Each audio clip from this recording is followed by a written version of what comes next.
koca çocuklarıyız. Sen benim dün abimdin. Bugün de abimsin. Benim yolum uzun. Ben okuyacağım. Kocaman adamsın sen.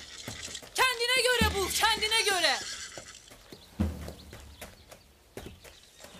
Bir daha karşıma çıkma. Ya abim kal ya da seni hiç tanımam.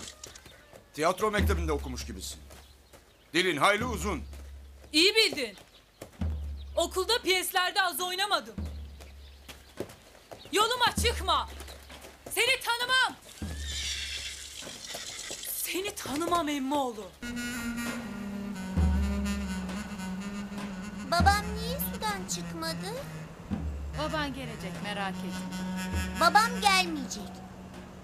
Sudan da çıkmayacak. Hem bak çıkanlar da öldüler. Orada mezardalar. Hadi kızım eve gidelim. Bugün de gelmedi baban. Siz gidin, ben gelmeyeceğim. Babam gelecek. Bak Berçem. Hadi gidelim, baban gelmeyecek. Köprü olmayınca baban gelmeyecek. Köprü olmadıkça Pertek'te daha çok babalar gelmeyecek. O zaman köprü yapalım. Köprü yapalım ama nasıl yapalım? Herkesin babası gemiyle geliyor. Herkesin babası gemiyle gelmiyor.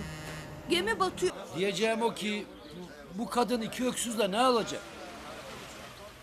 Söyle ağzındaki baklayı. Derim ki Zeyno'yu kaynı Arafat'a verin. Zeyno evinde gelin kalmalı.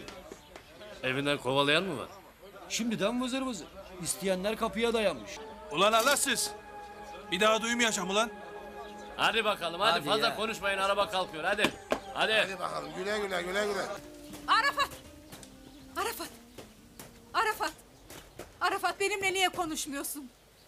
Benim yaram zaten derim. Benim kadar bilmen bu acıyı. Sen benim kardeşimsin. Çocuklarım neyse ben seni de öyle bildim. Bunlar ne yaparsa yapsın. Bu yanlış töreleri geri teptireceğim. Ama ancak beni dinlersen. Sana küsen kim? Benim ablam. Yengem değil, benim ablamsın. Yetmezmiş gibi acımız. Bunların yaptıkları beni daha da yaraladı. Ben bu yüzden yüzüne bakamam. Bir tarafta ölüm döşeğindeki babam.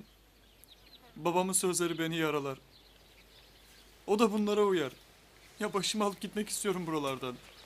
Hiçbir yere gitmiyorsun. Beni dinlersen aklımızla bunları yeneriz. Benim canım kardeşim. Ben evimde yaşamak, çocuklarımı büyütmek istiyorum. Beni iyi dinle. De canımı vereyim. Ablan sana kurban olsun.